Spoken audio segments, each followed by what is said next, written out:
Next we have Lab Partner, a mage minion. 1 mana 1/3 with spell damage +1. Well, we know that Dire Mole is a good card. This is Dire Mole with upside, so it's probably a good card. Mage does have a lot of spells that deal damage, so getting spell damage is a strong effect in Mage. A card like this might even be enough to make like Arcane Explosion see play. Starts becoming a pretty respectable AoE at that point. Frostbolt, and of course they're like big AoE stuff with, Blizzard, Rolling Fireball, Flame Strike. I think Mage just appreciates the AoE, or the spell damage, I should say. I don't know if Highlander Mage is necessarily super interested in playing this card. They really only use it with Arcane Breath, maybe Ray of Frost, and then Rolling Fireball. Of course, this deck can just include Blizzard, like that's a pretty reasonable thing for it to do as well. But there's not too many spells that Highlander Mage is playing that really abuse this. But maybe they just want a 1 mana 1/3. That's a pretty good anti-aggro card. And it has some upside, of course. But I think the more likely home for this is going to be in some sort of new Mage archetype. Like maybe Cyclone Mage appreciates this. Mage is getting some tools that might even indicate just like an aggro or tempo Mage could be a playable deck, and this is quite a good card in any of those. So definitely just a strong card overall. If you're playing spells that deal damage, whether they go face or go at the board, it just seems like a solid minion overall. Next we have Cram Session, a mage spell, 2 mana, draw a card, improved by spell damage.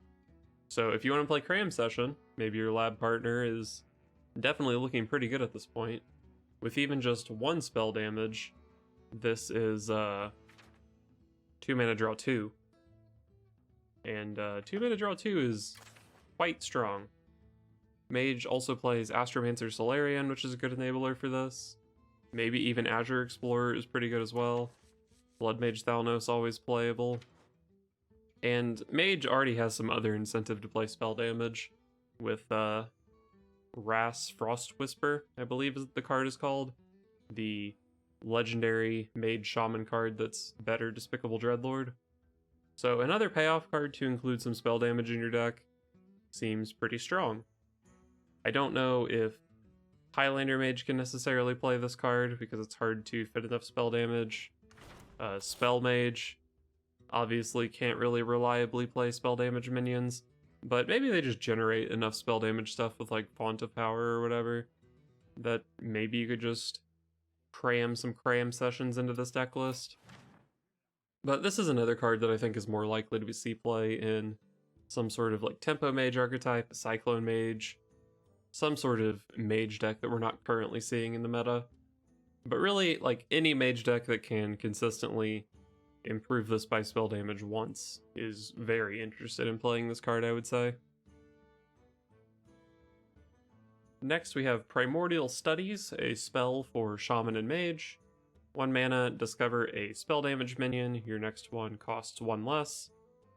So Primordial Studies, if you're playing this in your Mage deck, that's certainly more incentive to play the Cram Session.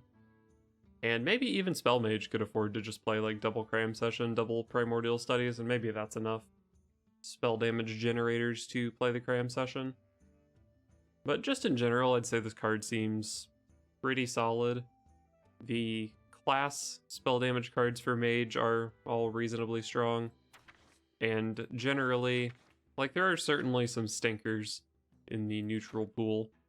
But if you're just discovering like a Cobalt Geomancer or a Mana Reservoir or something, like they're not great cards, but it's still a 1 mana spell damage thing you can have in your pocket to, help your Blizzard or whatever. So I think this card seems pretty competitive. Lab Partner is probably the best thing you can get from this, because then just at any point in the future, for 0 mana, you can add +1 spell damage to whatever spell you're playing. So, seems competitive. It's also just a 1 mana spell for Sorcerer's Apprentice decks, so that's good as well. I don't know that it's going to be making its way into Highlander Mage necessarily, but I think almost every other mage archetype is at least somewhat interested in this effect. Next up is Firebrand, a mage minion, 3 mana 3/4 spell burst, deal 4 damage, randomly split among all enemy minions. So the obvious comparison of this card, of course, is Flamewaker, a very powerful 3-drop that has terrorized Wild and Tavern Brawls for years, but it is a little bit different than Flamewaker. The thing that makes Flamewaker so degenerate is that it doesn't have a ceiling. This does have a ceiling, but it also has a higher floor. Like with one spell, this casts 4 missiles instead of 2, which is obviously good. And these missiles don't go face. Like one of the strengths of Flamewaker, the main strength probably, is that it goes face and just kills the opponent. But with a low amount of missiles, I would say it's an upside that this only hits minions. Because if you're only casting 4 things, that's actually just very likely to clear an opponent's board at this point in the game. If you're just playing this on turn 3, or I guess probably turn 4. I don't think Mage has any 0-cost spells at the moment. So yeah, I think this is just a pretty solid card in any Mage deck that's playing 1-cost spells. It's anti-aggro, or it can even help you further your tempo if you're playing a tempo Mage deck to just keep the opponent off the board. Very solid card. Maybe even playable in Highlander Mage, because they do play Arcane Breath and Ray of Frost already, and I think maybe Devolving Missiles goes in this deck as well. So just a very solid card overall. Highlander Mage may be interested in it, obviously Spell Mage is not, but pretty much every other Mage archetype I think plays this card, which is something I feel like I'm saying about a lot of Mage cards. Next we have Wyrm Weaver, a Mage minion, 5 mana 3/6, spell burst, summon 2 1/3 mana worms. So I didn't think much of this card at first, but really as a 5-drop, this is just a lot of stats. This is 12 health on your 5 mana minion, and like the mana worms obviously can scale. The 1/3s are a little bit small for this point in the game, but they can just kind of murder the opponent if they go unchecked for a turn. My main complaint with this card, of course, is that it's a bit slow. It's a 5-cost card itself, but you also have to spell burst it. And I think like 6 health is a decent amount of health, but I think you kind of need to spell burst this the turn you play it, so it's kind of a 6-drop. So as a 6-drop, it's definitely a little bit slow, but Mage certainly has the spells to activate it. Any 1-cost spell is pretty good. We already have a lot, and we're getting at least 2 more in this expansion. And Mage is also just pretty good at keeping things off the board, so that this is strong when it comes down. We just saw the Firebrand, that's pretty good at keeping the opponent off the board, and then of course we always have like Frostbolt type stuff. So the issue with this card is, where does it actually see play?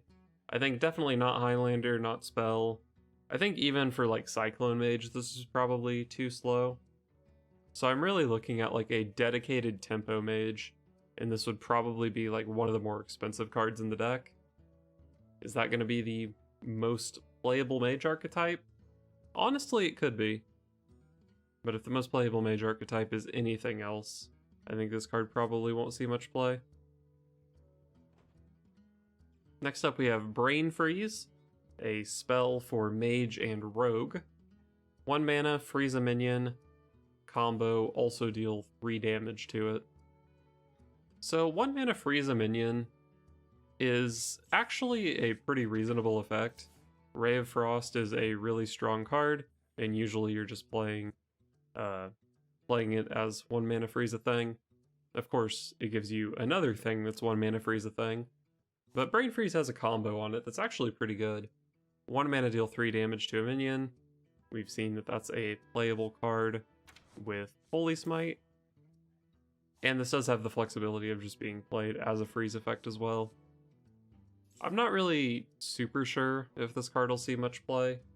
It's pretty low impact for any sort of slow Mage to be playing, and those decks also Like, if you're playing a slow mage deck, you really want to be getting the combo effect out of this, because just freezing something in the early game is not necessarily going to be super good for your game plan.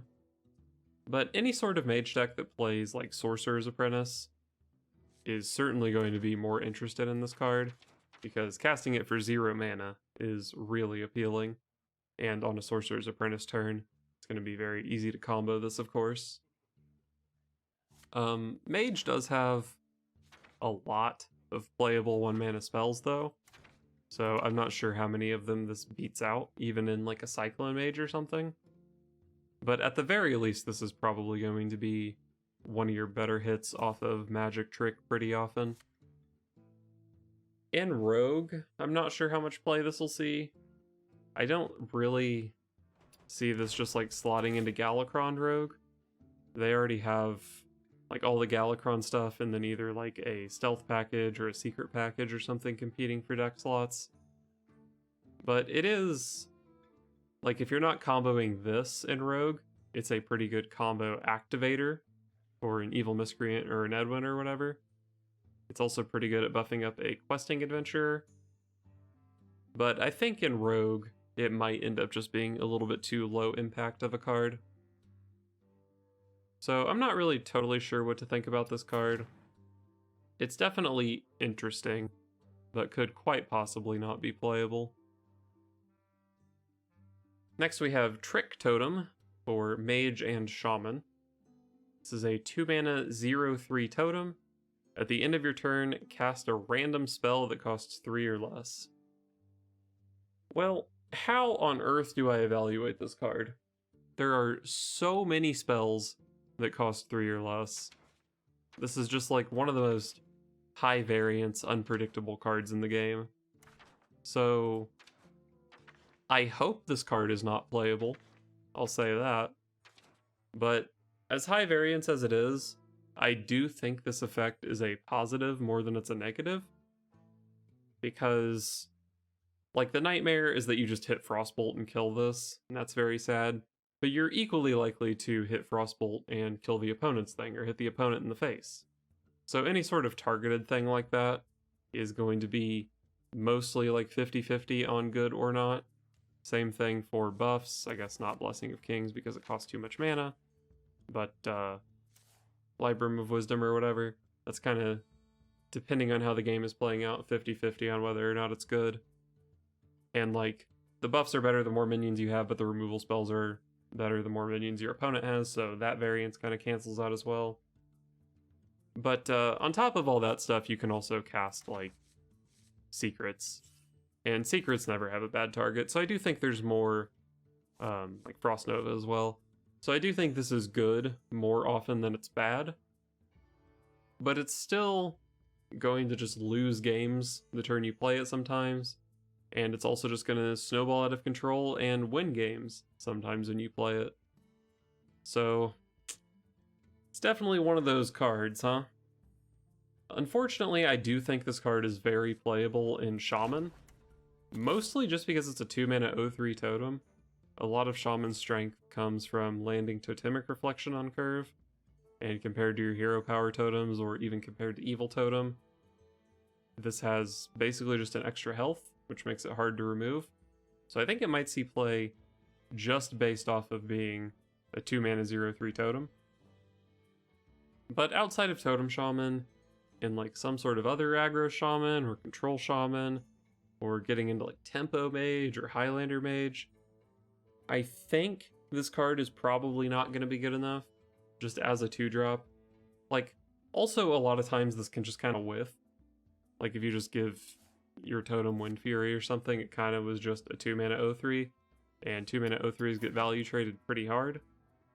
So I think it's probably going to be not good enough outside of a deck that specifically wants the totems. So I don't think you have to worry about like Highlander Mage sticking this on turn 2 against your Demon Hunter and just scamming you with Lightning Storm into Breath of the Infinite or whatever. But specifically in Totem Shaman, I think this could potentially be a playable card. Next we have Potion of Illusion, a mage/rogue spell. 4 mana, add 1/1 copies of your minions to your hand. They cost 1. So the first thing everyone thinks about with this card is OTKs with Sorcerer's Apprentice and Archmage Antonidas. You get, basically, you want to get 4 1-mana 1/1 Sorcerer's Apprentices, and then you go Antonidas, coin, 4 Sorcerer's Apprentices, and then infinite Fireballs. Probably some other similar stuff you could do with it for OTKs. Probably some cute stuff you could do with Mozaki as well. But, yeah, I mean, the Antonidas thing at least seems somewhat playable. Like, if there are slow control decks or slow combo decks in the meta, seems like that could absolutely be a legitimate deck. It could also just be a value card in something like, not Spell Mage, in something like Highlander Mage. There's a lot of stuff that's just, like, pretty reasonable to hit with this. Getting extra copies of Reno or Zephyrus is very insane. Extra copies of, you know, like Dragoncaster, Tortolan Pilgrim are pretty reasonable things you could do. But it's definitely a situational card. I think you probably aren't just jamming this in a deck for value. You're really just looking for something that really, really cares about this effect, like the Antonidas OTK. As far as Rogue goes, I'm not really sure what the most degenerate thing you can do with this is. I definitely don't think you're just jamming it into Galakron Rogue. I mean, you can get back some lackeys, but those are already 1-mana 1/1s, so it's not like super value. I think maybe the best Rogue archetype is going to be some sort of aggro weapon thing. I don't really see Potion of Illusion fitting in there. But in Rogue, you do have access to prep, so I'm sure there's something degenerate you can do with this card. Next up, another Mage/Rogue card. This one is a Legendary minion, Jandice Barov. 5 mana, 2/1, Battlecry, summon 2 random 5-cost minions, secretly pick 1 that dies when it takes damage. So this is a pretty difficult card to really wrap your head around, I would say. But at the end of the day, I think this is just a lot of frickin' stats for 5 mana. And I think this probably goes in most Mage and Rogue decks, just because it's so many stats. It comes out early enough that it's relevant in like some sort of aggro deck. It comes out at a point in the curve where it's still relevant in like just slower mid-range decks or control decks that want to fight for the board. It just seems like a pretty efficiently statted thing. And like, for the most part, it seems like 5-drops are pretty good. There are some stinkers, like you can definitely roll Desert Obelisk sometimes. But you pick one that dies when it takes damage, so you can just throw that on the shitty one. You throw that on your Desert Obelisk, and then you still get like a Gurabashi Berserker or whatever. And that's basically one of your low rolls. You still get your 2/1 plus a reasonable 5-drop. And like everything other than Desert Obelisk is way better. So you get like, this thing's a 2/1, and say that you get like a Faceless Manipulator or whatever, which is basically a 3/1 since it's going to die when it takes damage. So it's like 2 1-health minions and then like a real minion. So it's like a whole board in a box. It's like not easy to just casually AoE down, but like single target removal's not really enough either. So it's just a good, powerful, efficient card. There are also some pretty cute mind games you can do with this. I don't really have anything super specific in mind, but if, I don't know, say you get like a Stormpike Commando and a Venture Merc, you can kind of mind game your opponent, because like, obviously you would pick the Stormpike Commando to be the one that dies when it takes damage. So you can get your opponent to, like, use their Mage hero power in Stormpike Commando, but joke's on them, you actually picked Venture Merc, and then you still have like a 4/1 Stormpike Commando in play or whatever. There are some mind games there, but I think usually it's going to be pretty obvious which one you picked. But basically, overall, this is just a shitload of stats in one card. I think Tempo Mage plays this. Highlander Mage probably plays this. I think aggro rogue might be too aggro to play this, but even in that deck, this is a pretty good curve topper. Galakrond rogue probably plays this as well. Just an excellent card, I would say. Next, we have a spell for warriors and paladins. 1 mana, Shield of Honor. Give a damaged minion +3 attack and Divine Shield. So if your minion is damaged, this is Blessing of Might and Hand of Protection rolled into 1 card for 1 mana, which is quite strong. But it's not always easy to have a damaged minion. I think in Paladin in particular, this is not going to be a very easy card to activate. But it's still just really efficient, so maybe you just play it in Paladin anyway. I don't know if like just looking at pure Paladin, they don't really have any way to damage their minions other than just bumping them in combat. I guess Shotbot Reborn minions count as damaged, right? But other than that, I think this is pretty difficult to use. Or if you're playing like Murloc Paladin or something, I think they kind of have the same issue. So I'm not really sure that this has much of a home in Paladin. But if you're looking at Warrior, obviously Warrior decks play like, they play Inner Rage, they play Risky Skipper. They can certainly damage their minions quite a bit easier than Paladin.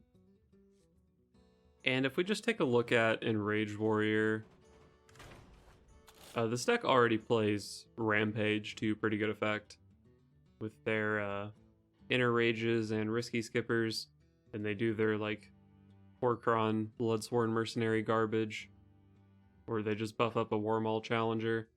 It seems like Shield of Honor is just very comparable to Rampage, but maybe better than Rampage. I'm not sure if Divine Shield is better than 3 health, but it does cost half as much mana as well. And costing half as much mana can be relevant for your Horcron turns. I don't remember exactly how it went, but apparently with Shield of Honor, this deck can deal 28 damage from hand. It's like 9 mana, deal 28 damage with no board, which is pretty freaking insane. So Warrior might really appreciate this card. Next up, we have another Paladin dual class card, but this one is Paladin and Priest. Wave of Apathy, 1 mana, set the attack of all enemy minions to 1 until your next turn. So this is kind of like a Frost Nova effect. You sort of just freeze your opponent's board for a turn, but you do still take potentially like 7 damage if they have 7 minions in play that go down to 1. This also doesn't stop buffs, because you set it to 1 and then they can still just like slam Blessing of Kings and hit you for 5 with that minion. So it's not nearly as good at stopping damage as like a Frost Nova or a Timeout would be, but it does also only 1 mana instead of 3, which certainly makes it easier to squeeze into a curve. But this isn't really the most high impact card, and like Frost Nova and Timeout tended to be played in combo decks. I don't really know that either Paladin or Priest is going to have a combo deck that's super interested in playing this. You can just like try to get more out of a board clear. Like you just Wave of Apathy on 1 turn, and then you plan to Libram of Justice plus Consecration the next turn. Or you can not necessarily try to get more out of a board clear. You can like buy time to be able to cast, like play this on turn 6, and then you can Soul Mirror on turn 7 or whatever. And in Priest you do have some additional synergies. There's you have Cabal Shadow Priest. This sets things to 1, and then you can steal 1 with Cabal Shadow Priest. There's the Cabal Acolyte, a new Spellburst minion with a similar effect. There's Forbidden Words, Shadow Word Death. Lots of stuff in Priest in particular that cares about reducing the attack of minions. But ultimately, I think this card is just a little bit low impact and kind of hard to include in a deck. Although maybe I'm overthinking it a bit. Maybe you just play it in some sort of Paladin deck, or maybe you play it in like freaking Murloc Paladin and just use it for value trades. I mean, that's certainly a valid application of the card as well. Next we have another Paladin Priest spell. This is Gift of Luminance. 3 mana, give a minion Divine Shield, then summon a copy of it. So this is a bit of a weird card that I'm not really totally sure what to do with. Generally, with these sort of copy effects, when you're copying a 1/1 specifically, I should say, death rattles tend to be the things that you look at. Paladin doesn't really play many relevant death rattles. Like, maybe you land this on Tyrion and it's pretty sick, but in general, it doesn't seem like Paladin has that many good death rattles. You can use this to copy Libram of Wisdom, which is kind of cute. You can already copy Libram of Wisdom with Lady Liadrin, but she's a legendary, so having another way to copy them might be pretty reasonable. In Priest, you do definitely have more reasonable death rattles in Priest. Mind Flayer cards could be pretty insane. Maybe Convincing Infiltrator is quite good, or you just copy something that has Grave Rune on it. That's pretty sick. But like, if you're landing this on a Grave Rune, that's kind of like maybe a bit much. Like, you don't need that much value, I would say. And I don't know if you necessarily need like another situational card to be added to your deck. But maybe Gift of Luminance is better than like Psyche Split. There is a priest deck that plays Grave Rune, Psyche Split kind of stuff. Maybe Gift of Luminance is just better in that kind of deck. Or maybe Death Rattles aren't really the way to go with it. Could also copy like Dragonmaw Overseer. That's a pretty good thing to copy with this as well. But ultimately, I do feel like this is maybe a bit situational. Like, even in the decks that can use this, it's probably only good with a small handful of cards. So a bit situational. As far as combo cards go, it's actually a bit expensive too. I'm not really super excited to be playing this in either Paladin or Priest. Yet another Paladin Priest card. This one's a legendary minion. High Abbess Alura. 4 mana 3/6, spell burst. Cast a spell from your deck. Targets this if possible. So obviously what you want to be doing with this card is casting some buffs. So as far as buffs go, this is probably most reasonable in Paladin. You can play this on turn 5, I guess, and then target it with like Sand Breath. Give it +1/+2 Divine Shield, and then it also pulls a Blessing of Kings out of your deck and gives itself another +4/+4. That is pretty damn strong. And there's another buff card in this set that is maybe even more insane with Alura. It is a bit of a weird card though, because to get the most out of its spell burst effect, you kind of want to be hitting big spells, but to activate its spell burst effect, you kind of want to be using small spells. So if you want to put like First Day of School in your deck to activate this on curve, then like sometimes when you spell burst it, you're going to hit First Day of School, which is like not terrible, but it's definitely going to be underwhelming compared to what you're expecting at the time. So it is a little bit of an awkward effect, but I think it's probably high enough power level to see play. Like with the Blessing of Kings example, this thing would get up to a 7/10. You could get that out as early as, I guess as early as turn 3. If you're really lucky, you can coin this out and then play a 0-cost spell. So like that's pretty damn strong. Like I said, Paladin's getting another buff card this set. You can hit Pharaoh's Blessing, which is really nice as well. Even like Libram of Hope, which doesn't do much when it targets this, but it's still an insane thing to hit off this. Maybe Lay on Hands, but Lay on Hands is kind of a sketchy card. Just actually a lot of pretty good stuff you can hit in Paladin. If we look at pure Paladin, they also play like Hand of Adal, which is pretty good. Libram of Wisdom is potentially a 0-mana activator for this, although a little bit awkward on curve, you'd have to hit like double Attendant. But all of that stuff's pretty good. It is maybe a bit awkward if you play this and then you're hoping for a buff and end up hitting Consecration and consecrate like nothing on the opponent's side of the board. Or sometimes you spell burst this and hit Libram of Justice and kind of waste a pretty important resource. So I don't know if this necessarily just slots into pure Paladin, but if it doesn't slot into pure Paladin, I'm not really sure what it slots into, or like what paladin deck is playable that would play this. So like it's definitely a strong card, but I don't know if there's going to be a paladin deck for it. And as far as priest goes, it's maybe a little bit sketchier. Like this isn't really a card you can just play in Galakron Priest, because then you cast Thoughtsteal and you're hoping for Apotheosis, but then you end up just casting Penance on your Alura, and that's pretty bad. Or even if you hit like Renew and hit your Alura, that's not very good as well. So if you wanted to play this in Priest, you'd probably have to be building some sort of Tempo Priest, which definitely did get some support this set, but you'd have to be playing some Tempo Priest. In that deck you could combo this with Power Word Shield to activate the Spell Burst, and then you pull out like Apotheosis or whatever. Probably a very strong card in that sort of Priest deck. But again, is that sort of Priest deck going to exist? It did get some support, like I said, but I'm not sure if it got enough support to be playable. If it did though, Alura is probably one of the better cards in that deck. Next we have yet another Paladin Priest card. Did Paladin get more dual class cards than other classes, or was I just not paying attention? I don't know. But anyway, Devout Pupil is a 6-mana 4/5 with Divine Shield and Taunt. So it's basically a Sunwalker, but also it costs 1 less for each spell you've cast on a friendly character this game. So, wow, that's annoying. Sunwalker is Taunt Divine Shield. This thing is Divine Shield Taunt. Blizzard, please.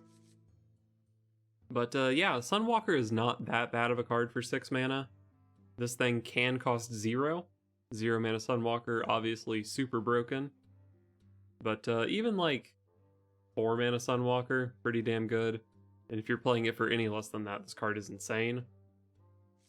Paladin, of course, is usually going to be discounting this by playing buffs. Pure Paladin, at least, already plays Libram of Wisdom, which honestly just 1 Libram of Wisdom over 6 turns is enough to make this cost 0. But Hand of Adal as well, potentially Libram of Hope. And then if you are playing Devout Pupil, there's certainly some other stuff you can jam into your deck, including some new Paladin cards. Priest, on the other hand, they do have buffs. They have Apotheosis.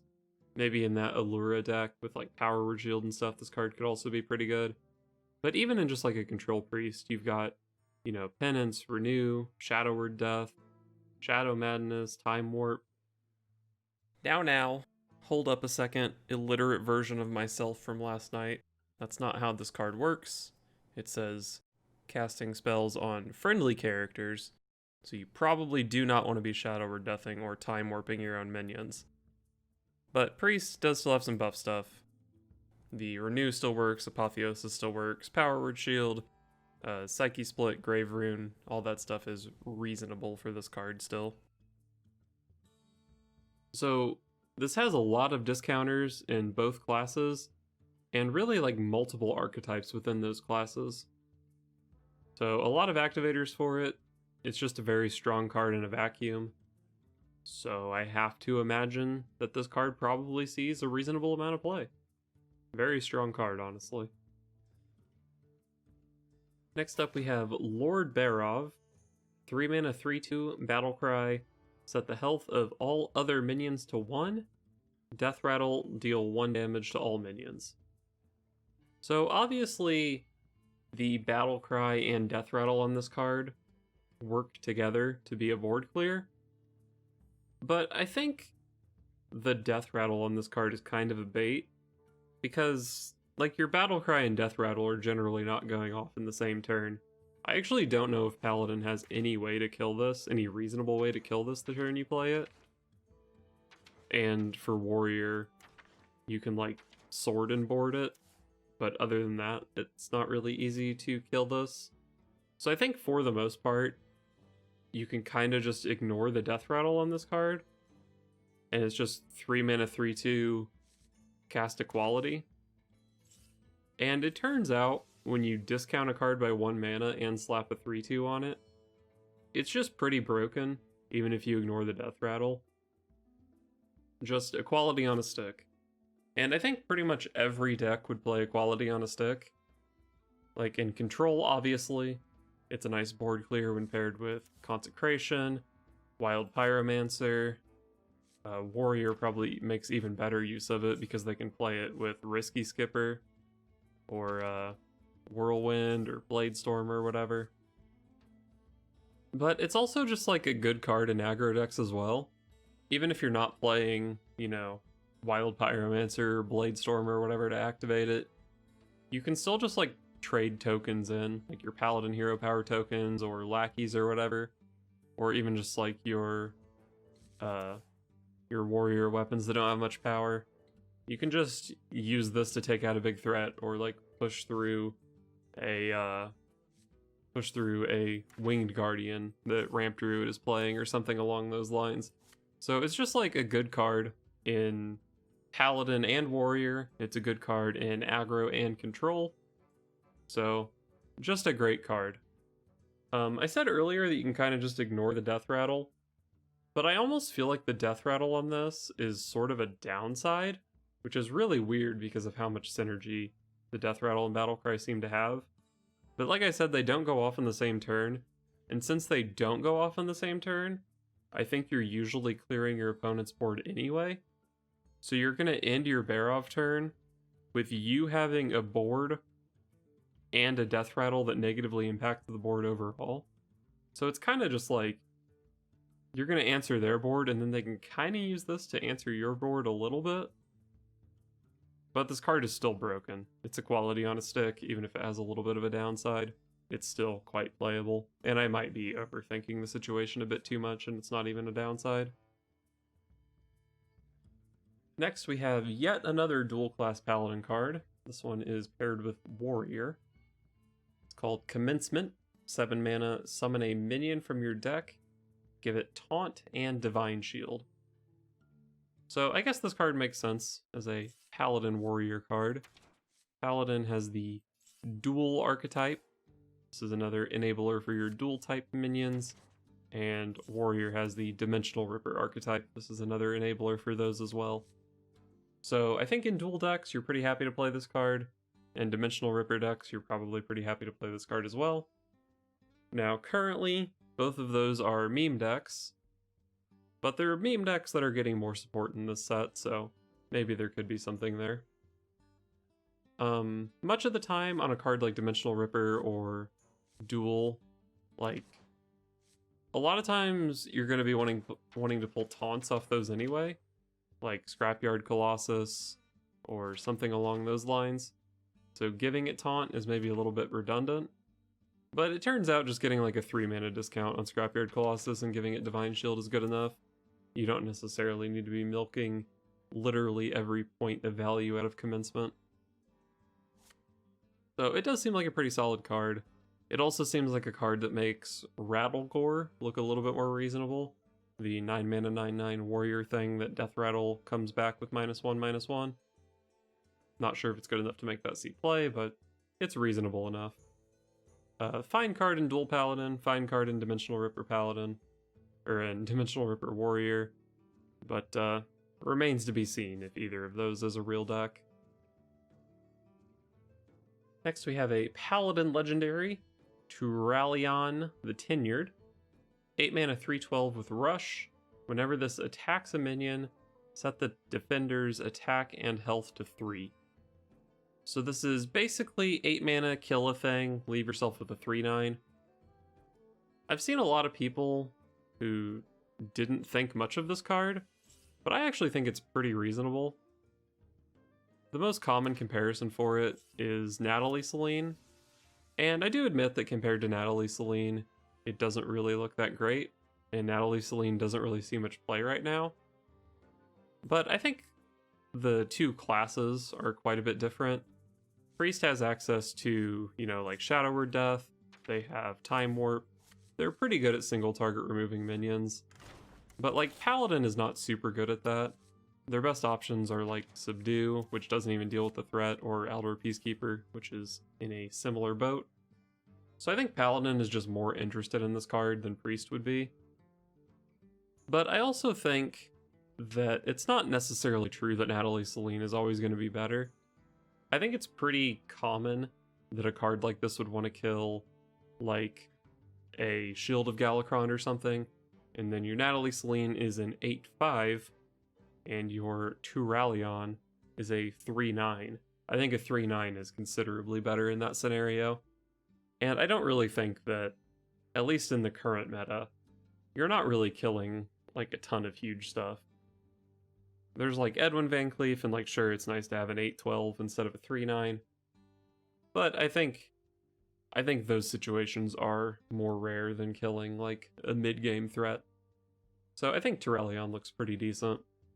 Now he does have a bit of a downside. Well, for one, if you aren't trying to kill the taunt minion, the taunts can kind of block. Like if your opponent has Edwin and something that they Titanic Lackeyed, that can be a bit awkward.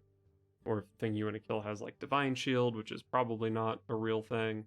But if it has Divine Shield, that's a bit of a bummer as well.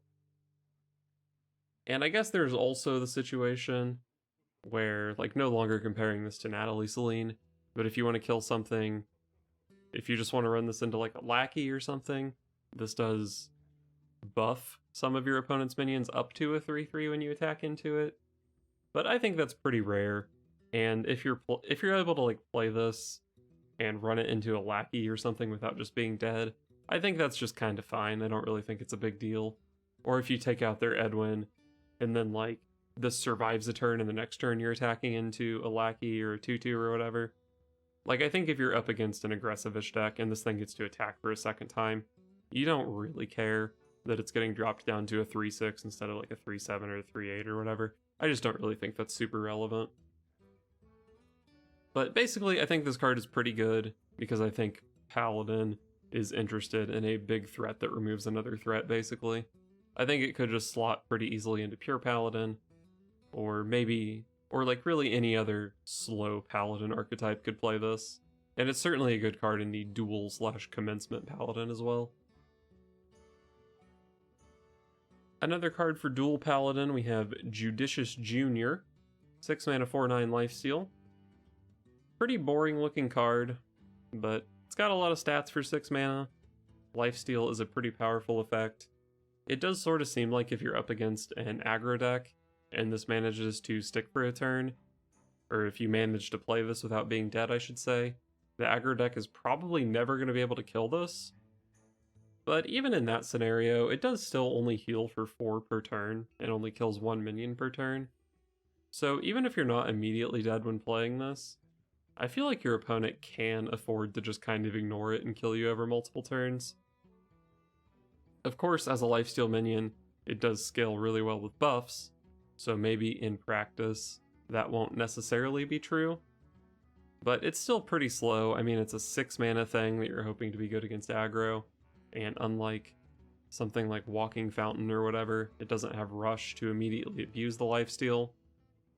I have to imagine this card is probably not that competitive. I'm honestly not even that excited to play this in like dual Paladin, even if that ends up being a real deck. I feel like it's just not quite enough stats for that deck. So, I don't know. I'm not super interested in this card, but it's definitely... like, lifesteal minions are actually sort of surprisingly difficult to evaluate. Seems slow though, overall. Next, we have another Paladin spell, Blessing of Authority. 5 mana, give a minion +8/+8. It can't attack heroes this turn. Well, Blessing of Kings is a strong card, has 4 mana +4/+4. For 1 more mana, you get an extra Blessing of Kings. That seems very efficient. Now, obviously, you can't attack heroes this turn, but if your minion that you just made enormous manages to stick for a turn, which seems like it will pretty often because it's enormous, it can attack heroes the next turn. So it's still a very threatening minion. It's not like your opponent can just ignore this the way they could with, I think Supreme Abyssal is that 8 mana 12/12 from last set. This card also has synergy with some of the other Paladin cards that cared about, like, casting spells on your own minions or whatever. It's a really good thing to hit off Alura, the Spellburst card that casts a spell from your deck on it. That would make her, what, an 11/14 if I'm remembering the stats correctly. Very insane on her. It's pretty good on the Judicious Junior as well. Give yourself 12 lifesteal per hit. If she manages to be playable, this card makes her really scary. Definitely seems like a competitive card even without those synergies though.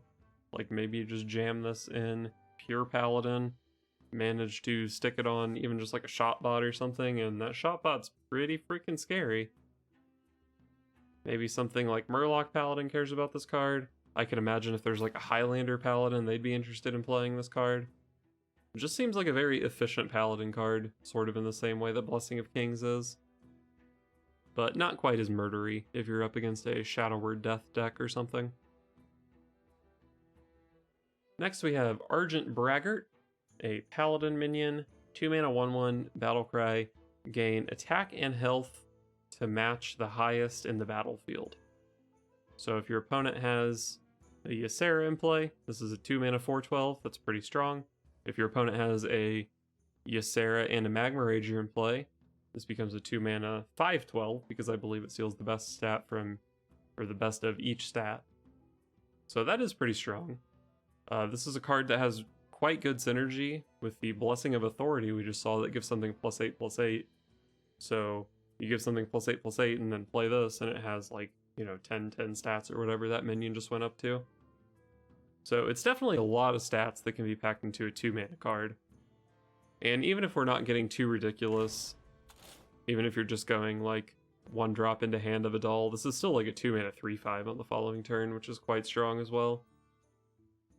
So definitely a powerful effect.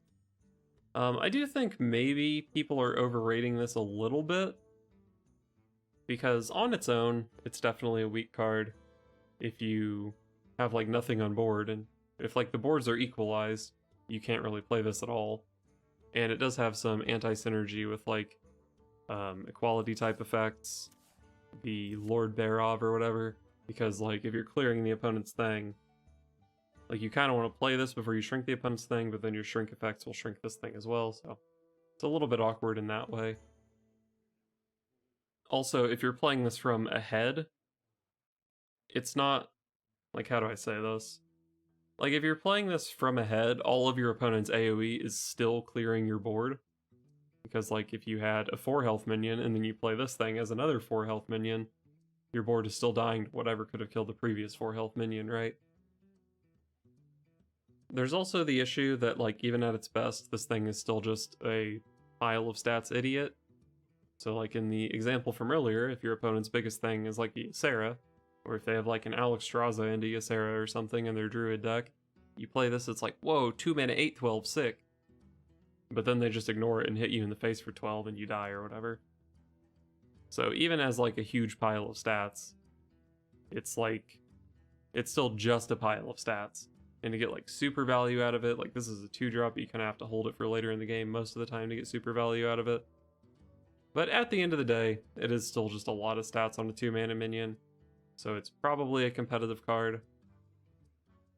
But I do think it is deceptively situational. And Paladin is actually getting a lot of crazy new stuff in this set, so it might be kind of hard to find the room in your deck for it, depending on what you're playing.